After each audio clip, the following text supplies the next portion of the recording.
कहानी एक विशाल बर्फीले क्षेत्र में शुरू होती है जहां हमें ओवरगार्ड नामक एक व्यक्ति से परिचित कराती है। एक पायलट के रूप में उनका विमान बर्फीले क्षेत्र में दुर्घटनाग्रस्त हो गया है। फंसे और चिंतित होकर वह उत्सुकता से बचाव की प्रतीक्षा कर रहा है। हताशा में वह एक बड़ा SOS साइन लिखता है, इस उम्मीद में कि कोई उसकी सहायता के लिए आएगा। उन्हें यह भी उम्मीद है कि यदि कोई विमान वहां से गुजरेगा तो वह SOS देखेगा और उनकी सहायता के लिए आएगा। दुर्भाग्यवश उसके पास अपना स्थान निर्धारित करने के लिए कोई नक्शा नहीं है। हालांकि वह अपने पास रखी एक किताब से एक नक्शा बनाता है। जैसे जैसे समय बीतता है उसकी चिंता बढ़ती जाती है कि शायद उसे कभी बचाया न जा सके। दुर्घटना के कारण उनका रेडियो सिस्टम भी क्षतिग्रस्त हो गया, जिससे वह अनुपयोगी हो गया। वह अपने विमान में ही सहायता की प्रतीक्षा करता रहता है तथा सहायता के लिए फोन भी नहीं कर पाता। अगले दिन सुबह उठने पर उसे भूख लगती है। जीवित रहने के लिए वह बर्फ के नीचे मछलियां पकड़ने के लिए जाल बिछाता है। यदि कोई मछली फंस जाए तो उसे भोजन का स्रोत मिल जाएगा। वह बहुत सारी मछलियां पकड़ने में भी सफल होता है। यहाँ 2-3 दिन बीत जाते हैं लेकिन कोई भी उसे बचाने नहीं आता। हर सुबह उठने के बाद वह एक मछली खाता और फिर अपनी मशीन लेकर ऊंचे स्थानों पर चला जाता ताकि मशीन से निकलने वाले सिग्नल को हेलीकॉप्टर या विमान द्वारा देखा जा सके, या फिर यदि कोई व्यक्ति TMU सिग्नल पकड़ लेता है और उसे बचाने आता है। अगले दिन वह मानचित्र पर हर उस स्थान को बनाता है जहाँ वह बैठा था और मशीन के माध्यम से संकेत भेजता है। लेकिन दुर्भाग्यवश 4-5 दिन बीत जाने के बाद भी किसी को उसका सिग्नल नहीं दिखा। ओवरगार्ड हर दिन उस स्थान पर जाता था जहां उसने कुछ पत्थर रखे थे। वह उनसे बातें करता था। फिर जब वह अपने विमान पर वापस आता है तो देखता है कि किसी ने उसका बक्सा तोड़ दिया है और उसमें से सारी मछलियां ले गया है। जब वह चारों ओर देखता है तो उसे कुछ भी नजर नहीं आता, लेकिन फिर जैसे ही वह अपने पैरों की ओर देखता है तो उसे बर्फीली चोटी पर बहुत सारे बड़े बड़े पैरों के निशान दिखाई देते हैं। जब वह इसे देखता है तो बहुत डर जाता है और अपने विमान में वापस आ जाता है। वह सोचने लगता है कि अब उसके सामने एक नहीं बल्कि 2 समस्याएं हैं। उसे न केवल दोस्त से बल्कि रिज से भी दूर रहना होगा, अन्यथा वह उसे मार डालेगा। अगले दिन वह सिग्नल मशीन लेकर चला जाता है और दूर पहाड़ों को देखने लगता है जहां उसे बर्फीली चोटी भी दिखती है, लेकिन वह उससे बहुत दूर था। पहाड़ की चोटी ने भी उसे देखा था, लेकिन वह उसके पास आने के बजाय दूसरी ओर जाने लगती है। अब वह हर दिन अपनी मशीन से सिग्नल भेजता है और जैसे ही वह मशीन को देखता है उस पर हरी बत्ती चमक उठती है। इसका मतलब यह है कि अभी तक किसी को भी उसका सिग्नल नहीं मिला है। यह देखकर वह बहुत निराश हो जाता है और सोचने लगता है कि पता नहीं मैं यहाँ और कितने दिन रह पाऊंगा। अब उसे कुछ दूरी पर एक हेलीकॉप्टर दिखाई देता है। जब उसने यह देखा तो वह बहुत खुश हुआ और चिल्लाने लगा। वह खुद पर ध्यान केंद्रित करने के लिए कुछ जलाता है। उनकी योजना सफल है क्योंकि लोग इसे देखते हैं और इसकी ओर आने लगते हैं। ओवरगार्ड की खुशी का कोई ठिकाना नहीं है, लेकिन फिर अचानक वहां मौसम खराब होने लगता है क्योंकि वहां तूफान आया था जिसके कारण हेलीकॉप्टर उसे संभाल नहीं सका और वहीं नष्ट हो गया। ये देखकर ओवरगार्ड बहुत निराश हो जाता है और हेलीकॉप्टर की ओर जाने लगता है। जब वह पास पहुंचा तो उसने देखा कि पायलट की सिर में चोट लगने के कारण मौत हो चुकी है, लेकिन हेलीकॉप्टर में सवार यात्री अभी भी जीवित था। चोट के कारण ही वह बेहोश हो गई थी। ओवरगार्ड पायलट को बाहर ले जाता है और लड़की की जांच शुरू करता है। वह देखता है कि लड़की के पेट पर एक बड़ा घाव है। फिर वह हेलीकॉप्टर में रखे मेडिकल बॉक्स को उठाता है और उसकी मालिश करता है। वह हेलीकॉप्टर का दरवाजा तोड़ता है और लड़की को उस पर बिठा देता है और वह उसे वापस अपने विमान में खींच लेता है। विमान में आने के बाद लड़की को होश आता है। वह ओवरगार्ड से पायलट के बारे में पूछती है। वह उसे बताता है कि उस बेचारे लड़के को मार दिया गया है। यह सुनकर लड़की इतनी तनाव में आ जाती है कि वह फिर से बेहोश हो जाती है। अब क्योंकि ओवरगार्ड को अपना काम करना था, वह जाने के बारे में सोचता है, लेकिन जाते समय वह लड़की के लिए एक नोट छोड़ जाता है जिस पर वह लिखते हैं कि चिंता मत करो, मैं थोड़ी देर में वापस आ जाऊंगा। इसके बाद वह अपना विमान छोड़ देता है। वह हेलीकॉप्टर के पास वापस आता है और पायलट को बर्फ में दफना देता है और प्रार्थना करता है। इसके बाद वह हेलीकॉप्टर से सभी जरूरी चीजें ले जाने लगता है। उसे सामान में एक तस्वीर भी मिलती है जिसे देखकर उसे पता चलता है कि पायलट और वह लड़की पति पत्नी थे। वह सारा सामान एक स्लेज यानी बर्फ गाड़ी पर रखना शुरू कर देता है और वापस जाने लगता है। रास्ते में वह हेलीकॉप्टर पर संदेश लिखता है कि यहाँ 2 लोग अभी भी जीवित हैं, ताकि अब अगर कोई हेलीकॉप्टर से आए तो वह उसे भी बचा सके। इसके बाद वह अपने विमान की ओर बढ़ना शुरू कर देता है। जब वह वापस आता है तो वह फिर से लड़की के घाव को ठीक करता है। उसे यहाँ आए 1 सप्ताह हो गया था, इसीलिए वह अपने आप को अकेला समझकर रोने लगा। वह अपना ध्यान रखता है और अपने बनाए नक्शे को देखने लगता है और वह यह जानने की कोशिश करता है कि वह इस समय कहाँ है। यह नक्शा भी हेलीकॉप्टर में मिला। नक्शे में उसे पास में कुछ बचाव बिंदु भी मिलते हैं।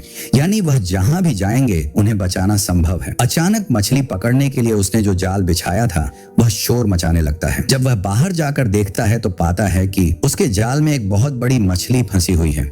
अब सामान में कुछ नूडल्स थे जिन्हें वह मछली के साथ पकाता है और आज बहुत दिनों के बाद उसे गर्म खाना खाने को मिला। वह लड़की को भी होश में लाता है और उसे थोड़ा खाना खिलाता है, लेकिन वह ठीक से खाना नहीं खा पा रही थी क्योंकि वह अभी भी बेहोश थी। अब सिग्नल मशीन पुनः बहुत दूर चली जाती है, साथ ही वह अपने विमान पर भी नजर रख रहे थे। अब जब वह ऐसा करता है तो कुछ और दिन बीत जाते हैं।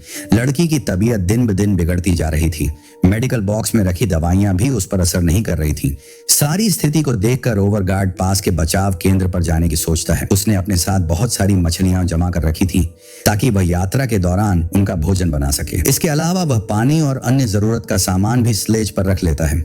इसके बाद वह लड़की को अपने स्लीपिंग बैग में डालकर स्लेज पर बिठा देता है क्योंकि वह उसे भी अपने साथ ले जा रहा था। आखिरी बार वह अपना विमान देखता है, जिसके बाद वह स्लेज की रस्सी को अपने पेट से बांधता है और जाने लगता है। ओवरगार्ड को रास्ते में लड़की की चिंता थी, इसीलिए वह उसकी जांच करता है और उसे पानी पिलाने की कोशिश करता है ताकि उसकी तबीयत और खराब न हो। वह जानबूझकर उससे बात करता है ताकि लड़की को अकेलापन महसूस न हो और उसे लगता है कि कोई उसके साथ है। यह देखकर वह सड़क पार करके थोड़ा आगे निकल जाता है।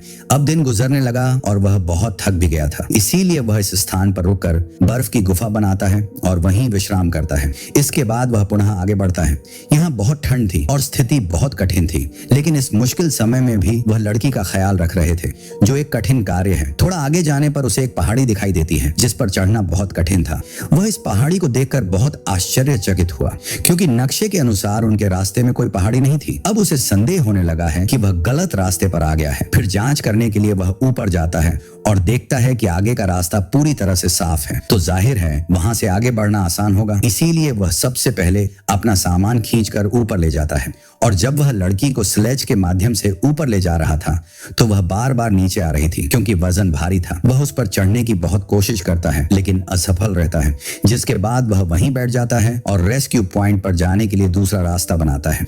उन्हें यह भी चिंता थी कि इस सड़क से बचाव स्थल तक जाने में 2 दिन लगेंगे, लेकिन अब जिस नए रास्ते से वह जाएगा उसमें 5 दिन लगेंगे। तनाव इस बात का था कि खाना भी कम मिल रहा था और बच्ची की हालत इतनी खराब थी कि उसकी मौत भी हो सकती थी, लेकिन इसके बावजूद वह हिम्मत रखता है और फैसला करता है कि चाहे कुछ भी हो जाए मैं इस नए रास्ते से ही गुजरूंगा।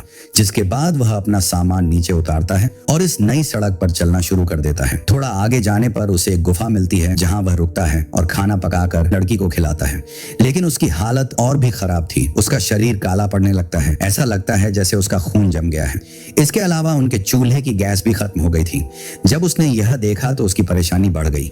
वह चुपचाप बैठा अभी सोच ही रहा था कि तभी किसी की आवाज बाहर आने लगती है। जब वह इसे सुनता है तो वह पहचान जाता है कि बाहर बर्फबारी हो रही है। वह बहुत डरा हुआ था, इसलिए वह शांत रहा, कोई आवाज नहीं की।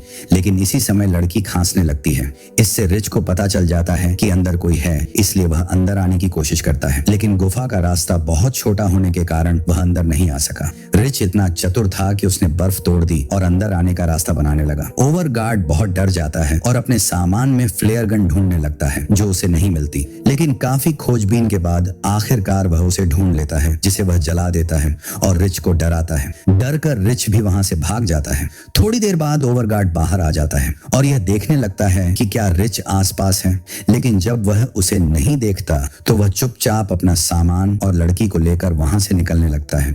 लेकिन जैसे ही वह आगे बढ़ता है बर्फबारी शुरू हो जाती है। वह आगे कुछ भी नहीं देख पा रहा था, इसलिए वह आगे नहीं बढ़ पा रहा था। वह लड़की को स्लेज से नीचे खींचता है और स्लेज को अपने सामने रख लेता है। वह और लड़की उसके पीछे थे ताकि बर्फ उन पर न गिरे। फिर वह भी जाकर उस स्लीपिंग बैग में लेट जाता है जिसमें लड़की थी। फिर थोड़ी देर बाद जब तूफान थोड़ा थम जाता है तो वह उसे पानी देना शुरू करता है, लेकिन उसकी हालत इतनी खराब थी कि उसका मुंह नहीं खुला। अचानक उसे खांसी आती है, जिसके बाद उसके मुंह से खून निकलने लगता है। अब जब ओवरगार्ड उसके घाव को काटता है तो उसे पता चलता है कि लड़की को संक्रमण हो गया है। इससे लड़की पुनः बेहोश हो जाती है। थोड़ी देर बाद ओवरगार्ड को लगता है कि लड़की मर चुकी है, या फिर अगर वह नहीं भी मरती है तो भी वह कुछ समय में मर ही जाएगी। उसे आगे ले जाने का कोई मतलब नहीं होगा। इस वजह से ओवरगार्ड दुखी होता है, लेकिन लेकिन वह क्या करता है, वह लड़की को वहीं छोड़ देता है और अकेला वहां से चला जाता है, क्योंकि अगर वह उसे अपने साथ ले जाता तो उसे बचाया नहीं जा सकता था, क्योंकि आसपास कोई अस्पताल नहीं था। थोड़ी दूर आगे जाने पर वह गड्ढे में गिर जाता है, जिसके कारण वह तुरंत बेहोश हो गया। अपनी यात्रा के दौरान उन्हें कई चोटें आई। फिर जब उसे होश आता है तो वह देखता है कि उसका पैर कुछ पत्थरों में फंसा हुआ है।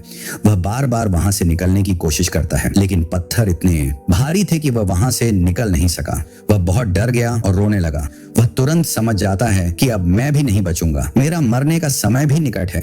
यहाँ उसे अपनी गलती पर पछतावा भी होने लगता है कि मुझे उस लड़की को अकेला नहीं छोड़ना चाहिए था, क्योंकि यह संभव है कि मुझे इसके लिए दंडित किया गया हो। यह सुनकर उसे एक आशा मिलती है, जिसके बाद पत्थर के नीचे से अपना पैर निकालकर गड्ढे से बाहर निकालना काफी मुश्किल होता है। उसका पैर बुरी तरह घायल था और खून बह रहा था, लेकिन वह अपने घाव को कपड़े से बांध देता है ताकि उसका खून जम न जाए। फिर वह किसी तरह उस स्थान पर वापस आता है जहां उसने लड़की को छोड़ा था। वह देखता है कि लड़की की हालत अब सुधर रही है, वह भी होश में था, और जैसे ही वह अपनी आंखें खोलता है वह ओवरगार्ड को नमस्ते कहता है। इसके बाद वह बहुत दुखी हुआ और रोने लगा। वह लड़की से माफी भी मांगता है। लड़की उसकी देखभाल करती है, लेकिन उस बेचारे को बहुत दर्द हो रहा था, क्योंकि उसके पैर पर बहुत गहरा घाव था। लेकिन फिर दर्द को सहते हुए वह लड़की और सामान को स्लेज पर रखता है और फिर से आगे बढ़ जाता है। इस बार वह चाबुक का भी प्रयोग करता है। कुछ देर चलने के बाद वह अंततः बचाव स्थल पर पहुंच गया। वह स्वयं ऊपर जाकर देखता है। कुछ दूरी पर उसे एक हेलीकॉप्टर दिखाई देता है। जब वह इसे देखता है तो बहुत खुश हो जाता है और चिल्लाने लगता है तथा बचाव केंद्र पर लोगों को बुलाने लगता है। इसके अलावा वह उनका ध्यान भटकाने के लिए फ्लेयर गन भी फायर करता है, लेकिन दुर्भाग्यवश वे इस ओर कोई ध्यान नहीं देते। वह वहां से हेलीकॉप्टर लेने ही वाला था। अब ये देखकर ओवरगार्ड फ्लेयर गन की मदद से अपनी जैकेट जला लेता है ताकि वे इस बड़ी आग को देखकर उस पर ध्यान केंद्रित कर सकें, लेकिन इससे भी कोई मदद नहीं मिलती, क्योंकि हेलीकॉप्टर दूसरी दिशा में जाने लगता है। ये देखिए, ओवरगार्ड की थोड़ी हिम्मत भी टूट जाती है। वह बहुत निराश हुआ, जिसके बाद वह लड़की का हाथ अपने हाथ में लेकर वहीं लेट जाता है।